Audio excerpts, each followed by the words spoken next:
Salut tout le monde, aujourd'hui dans votre émission nous allons parler du suivi gynécologique. Et oui, la santé sexuelle est un sujet qui reste encore de nos jours tabou et pourtant cela fait partie intégrante de la vie de chaque femme. D'ailleurs pour l'OMS, l'Organisation mondiale de la santé, ce suivi ne doit pas être négligé car il est important entre autres pour le dépistage et le traitement des lésions précancéreuses. À titre d'exemple, chaque année selon l'OMS, 310 000 femmes dans le monde meurent du cancer du col de l'utérus. Un chiffre qui devrait augmenter d'ici 2040. Mais concrètement, c'est quoi le suivi gynécologique? Est-ce qu'il est obligatoire? Y a-t-il un âge limite? À quel rythme doit-on consulter? Comment ça se passe pour les femmes ménopausées?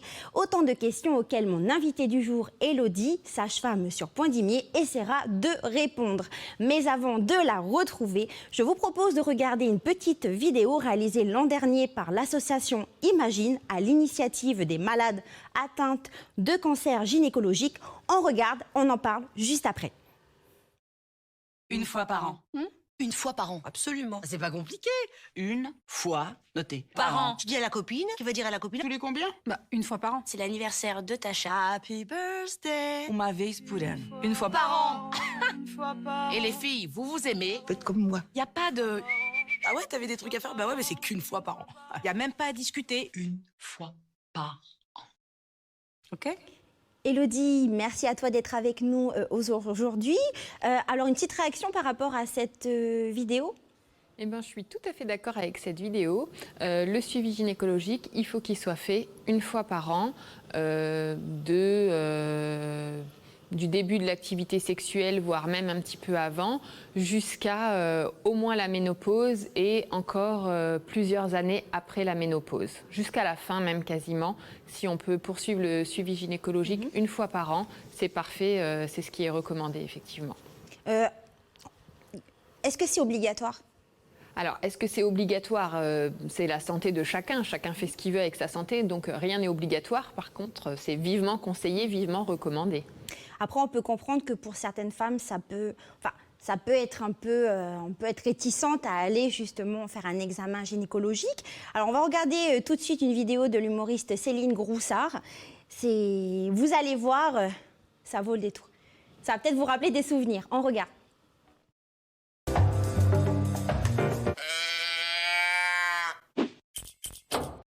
Bon, alors, allons-y. Oh, bah ça va, ça n'a pas l'air si terrible. Hein. Alors, vous voyez, ça s'ouvre comme ça, à l'intérieur de vous.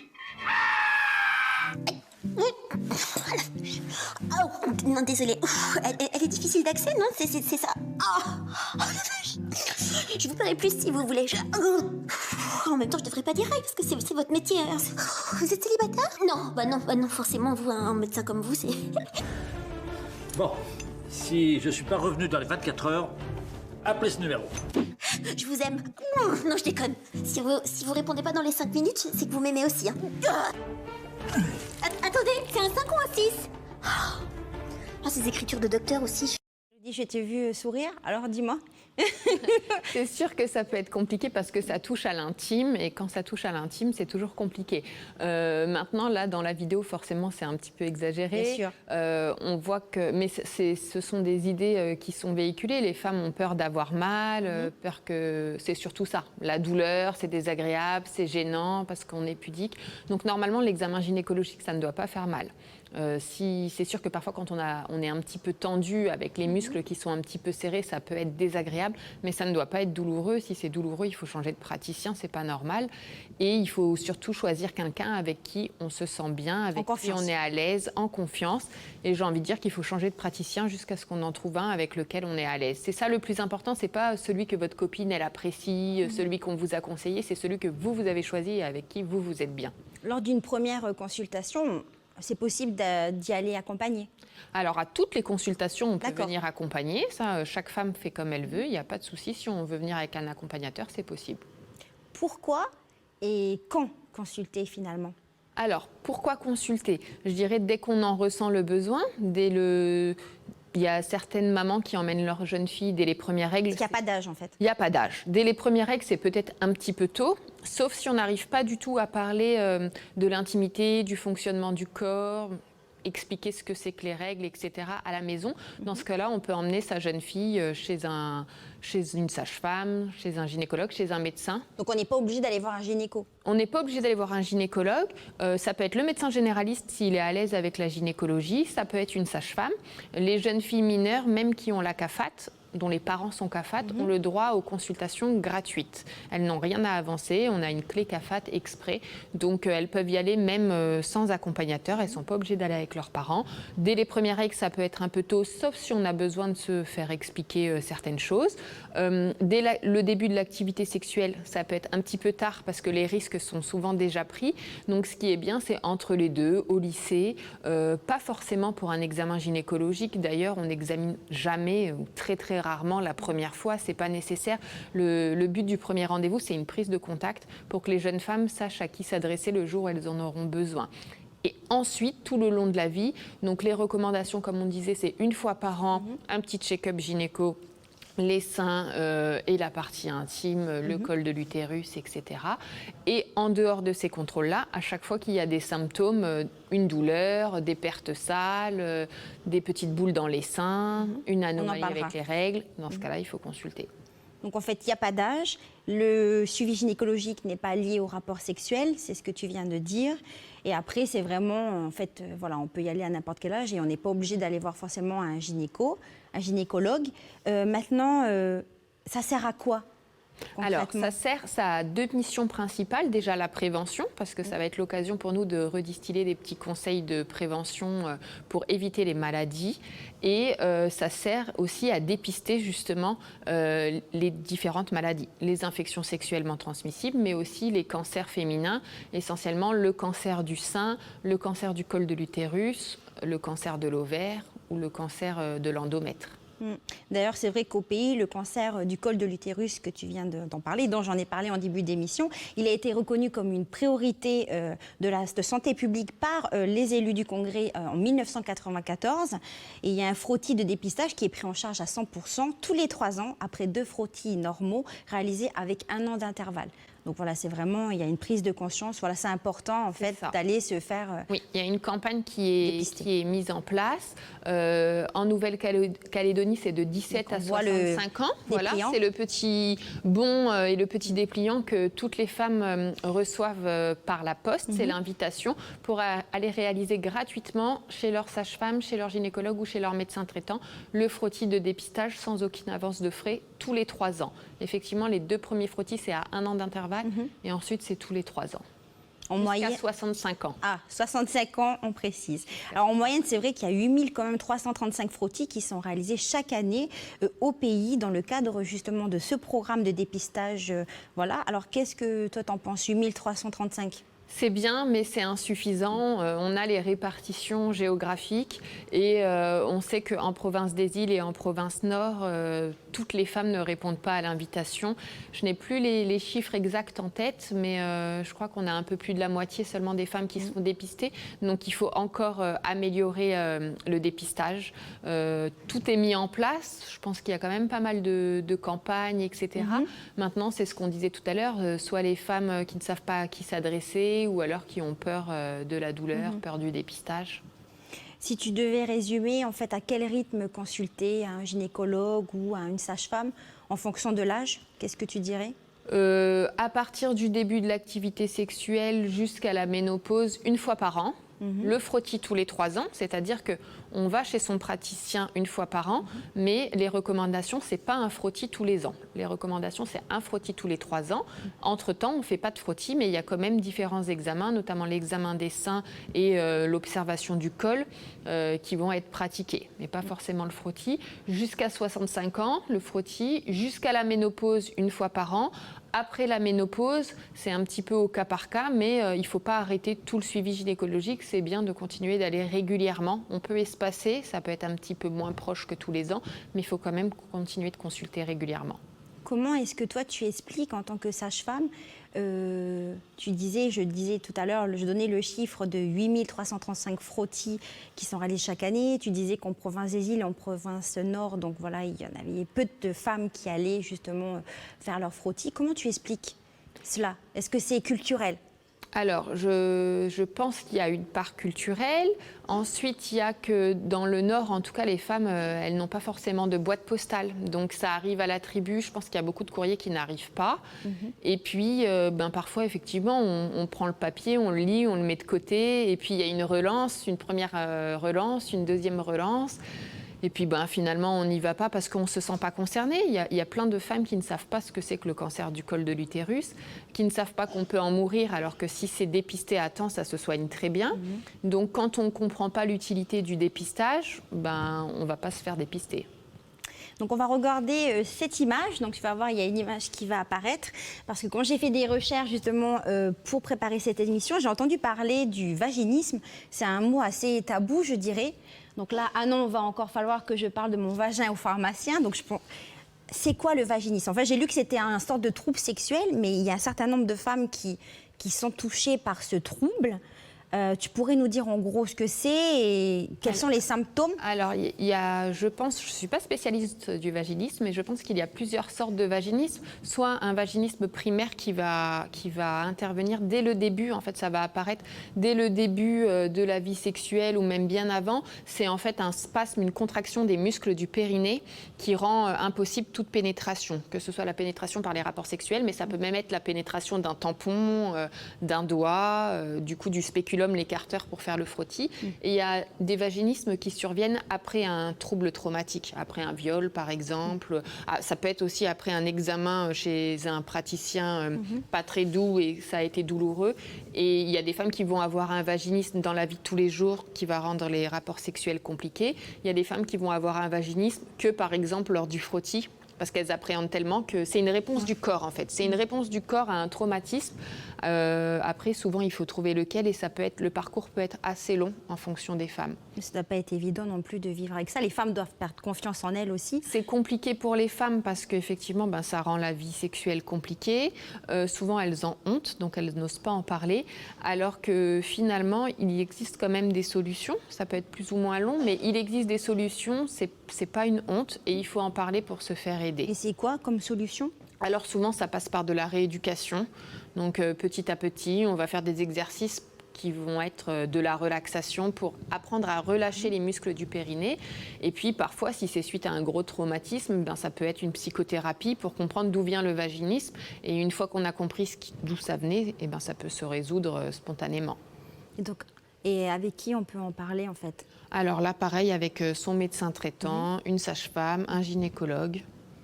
D'accord, ok. Donc, du coup, donc là, on l'a bien compris. Tu as dit qu'il n'y avait pas... Je reviens toujours. On a parlé du vaginisme. Ça, c'est un autre problème que rencontrent un certain nombre de femmes. On a vu aussi, tu as dit qu'il n'y avait pas d'âge forcément pour justement aller voir son gynéco ou sa sage-femme.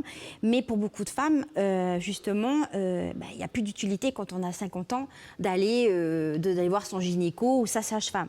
Qu'est-ce que toi, t'en penses?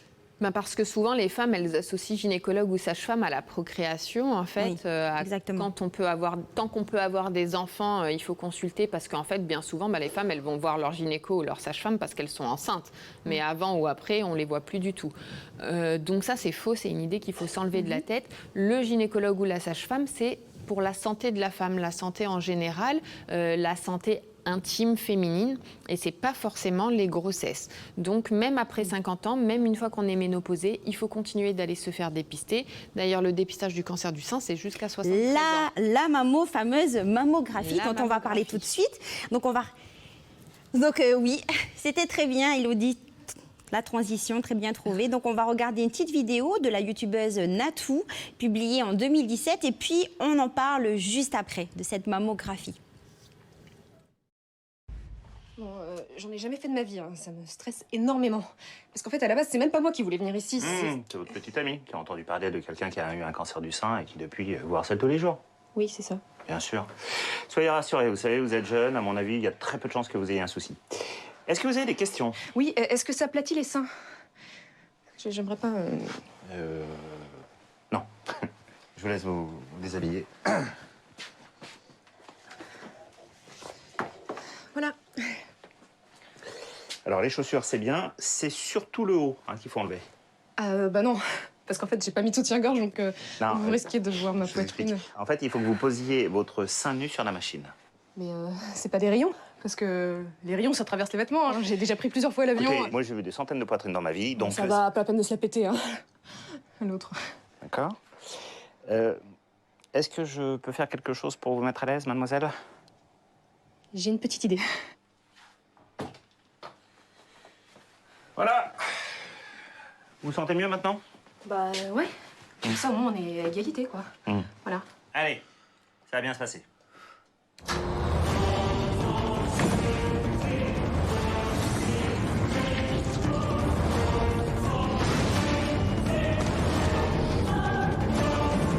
Et c'est terminé. Déjà? Vous voyez, c'était pas si terrible que ça. Ouais. Ça a été? Très bien, elle a été très courageuse. Chelou, mais très courageuse.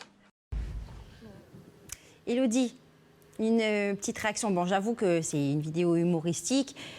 Et c'est vu comme ça, c'est un peu barbare cette mammographie. On va essayer de ne pas faire peur à toutes Voilà, les femmes. exactement. Alors, ça se passe pas comme ça. Alors, ça ne se passe pas exactement comme ça. Enfin, sur le fond, c'est à peu près ça, effectivement. Il faut mettre la poitrine sur une plaque. Effectivement, le sein est un petit peu écrasé et en fonction de la densité de la glande mammaire, c'est pas non plus super agréable. C'est pas agréable. Après, c'est très rapide.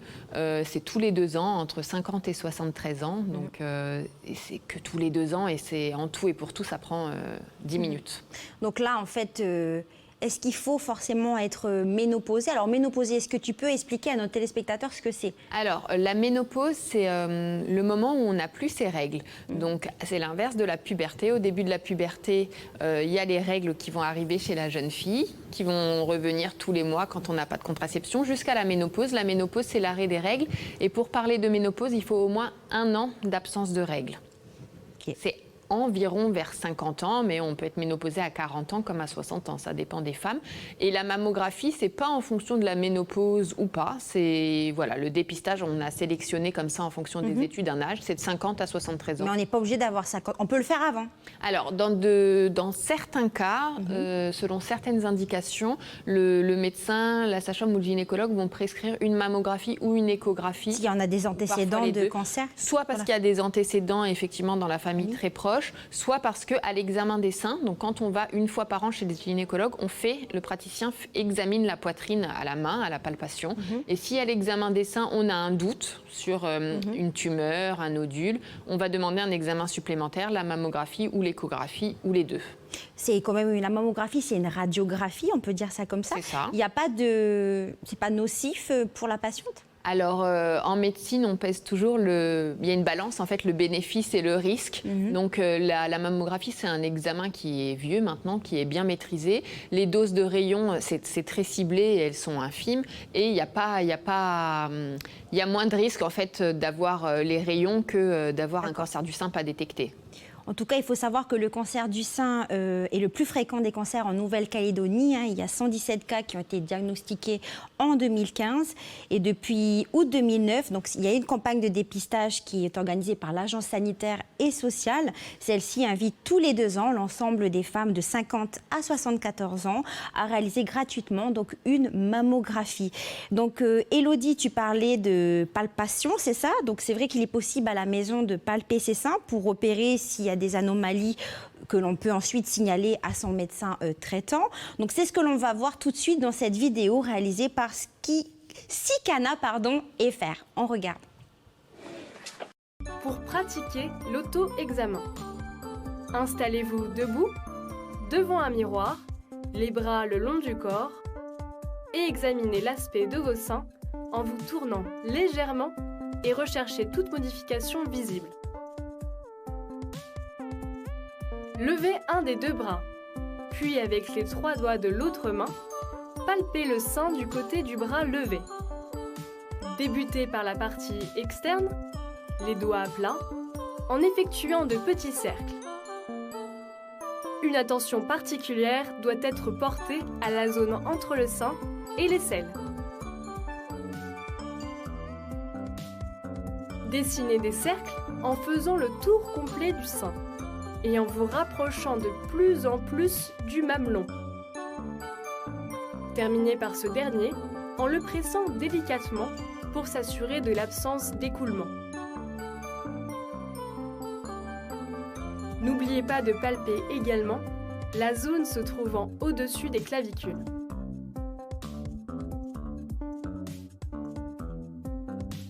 Réalisez l'examen sur l'autre sein. Très ludique Pour cette pratiquer- vidéo. En fait, au moins j'ai appris, parce que moi j'essayais de le faire, mais c'est vrai que cette partie-là, je le fais C'est jamais. important, voilà, vers les clavicules, sous l'aisselle. Alors moi, je conseille aux femmes de le faire une fois par mois au moment de leurs règles. Comme ça, elles y pensent, elles savent qu'elles ont les règles et elles font une petite vérification une fois par mois. Si c'est un peu plus espacé, c'est pas grave non plus. Mais c'est important d'apprendre aux femmes à s'auto-palper en fait. Que au moment des règles, c'est tout. Alors ça peut être n'importe quand. Moi je leur dis au moment des règles pour qu'elles aient un mémo et que ça devienne un automatisme en fait. Mais c'est vrai que le mieux c'est la première partie du cycle. C'est là que c'est plus facile. La palpation est la plus simple, mais il y a pas. L'important c'est de le faire. C'est une vidéo que l'on peut en tout cas retrouver sur YouTube. Alors Élodie, je t'invite de venir avec moi. On va aller dans le fameux écran magique. Alors il y a aussi des anomalies que l'on peut repérer. Donc on va voir donc justement une petite vidéo ensemble. Alors voilà. Donc qu'est-ce que c'est comme anomalie ? Alors, avant la palpation, en fait, il y a toute une partie visuelle, effectivement, où il va juste falloir observer ses seins dans un miroir de face et de profil des deux côtés. Et on va regarder les différentes anomalies. Alors, si le mamelon est rétracté, comme vous voyez là, le mamelon, alors qu'il ne rentrait pas à l'intérieur avant, il rentre à l'intérieur. S'il y a une grosseur qui apparaît alors qu'on ne l'avait pas avant, une rougeur, un bouton, une douleur ou un aspect peau d'orange ou un petit creux, en fait. Des petits creux comme ça qui apparaissent. Et les écoulements. En dehors de l'allaitement, bien sûr. Un écoulement, un mamelon qui coule, que ce soit du pus, un écoulement jaune ou du sang, il faut consulter rapidement pour voir ce qui se passe au niveau des canaux. Donc là, on se rapproche de son médecin traitant et puis... ok. Donc en tout cas, voilà, ça c'est des anomalies que l'on peut à la maison si on observe. Ça, c'est juste de l'observation, sans la palpation, juste en regardant si les seins ont changé d'aspect. Eh ben, c'est important de consulter. Il vaut mieux consulter pour rien que consulter trop tard. Donc si on a un doute, on consulte. Bon, on va aller s'asseoir maintenant. Alors, on va passer à notre rubrique, Élodie, t'en penses quoi ? Donc, au même titre que l'on prend soin de sa peau, il faut prendre aussi soin de son intimité, je dirais, ce qui permet d'éviter toute sensation d'irritation ou encore d'infection. Alors, je te pose des questions et puis tu me réponds. Alors, c'est parti. Combien de temps faut-il garder sa serviette ou tampon hygiénique ? Alors là, c'est de l'hygiène.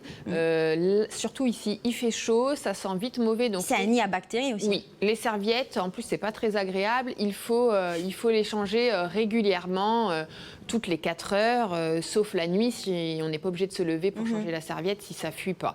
Comme ça, on fait une bonne nuit. Le tampon, c'est pareil, toutes les 4 heures. Il y a quelque chose dont on ne parle pas beaucoup parce que c'est rare, mais ça existe. C'est marqué, je crois, sur les boîtes de tampons. C'est le SCT, le syndrome du choc toxique. C'est quelque chose de très dangereux. C'est une infection en fait liée au tampon qui est gardé trop longtemps ou à une mauvaise utilisation du tampon.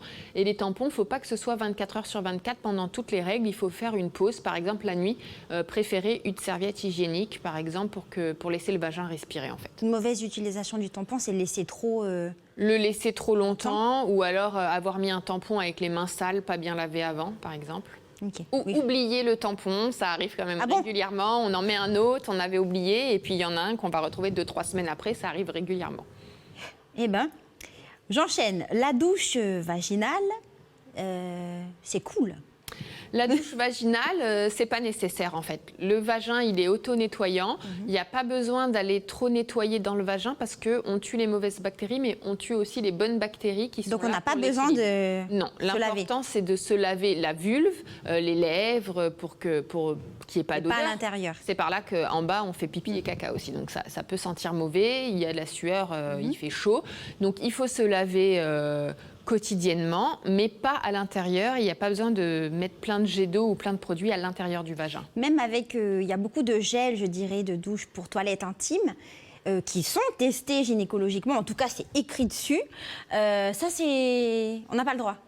Enfin, On peut de temps en temps, pas au quotidien. C'est très commercial en fait, tout ça, avec des super packaging. On voit que ça vise les femmes avec plein de couleurs, etc.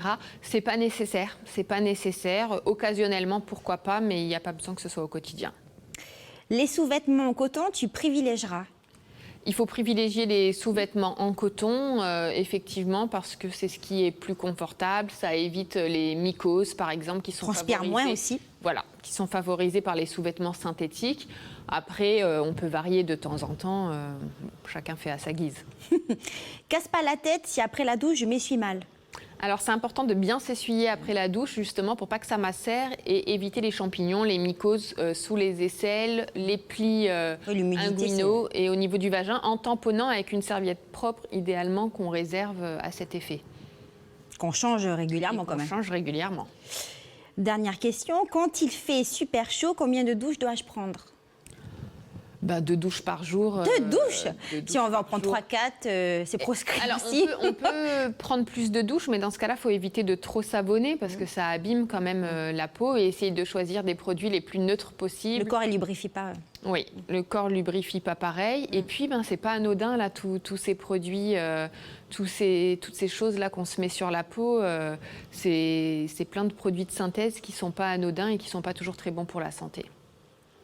D'accord. Bon, Élodie, c'était intéressant tout cela. L'émission Touche à Santerre. Merci à toi d'être venue éclairer notre lanterne sur ce fameux suivi gynécologique qui finalement, c'est à vie en fait. C'est à vie. Et je voudrais juste rajouter pour nos petites dames de la côte Est, on n'a plus de mammographie sur la côte Est possible. Et c'est compliqué pour nos patientes. Tu peux t'adresser... Voilà, toutes les dames, elles avaient bien pris le pli, elles venaient sur Point-Dimier faire leur mammographie et puis c'est fini. Et du coup, je vois beaucoup de dames qui ont totalement laissé tomber. C'est vraiment dommage. C'est vrai que maintenant, c'est sur Bourail ou Connay, donc c'est plus compliqué. Mais c'est que tous les 2 ans, donc il faut essayer de se forcer un petit peu. Il y a des solutions pour les transports, etc. Il faut voir avec son professionnel de santé, mais c'est important de faire sa mammographie de contrôle. Tout comme le frottis et le suivi gynécologique, mais ça, les sages-femmes, on est assez bien représentés en brousse. Donc, par contre, les sages-femmes, on ne peut pas faire la mammographie. Donc là, c'est Bourail ou Connay pour la brousse. Merci à toi, merci à toutes les personnes qui m'ont permis de réaliser cette émission. Mesdames, n'oubliez pas de prendre soin de vous et quant à moi, je vous dis à la semaine prochaine.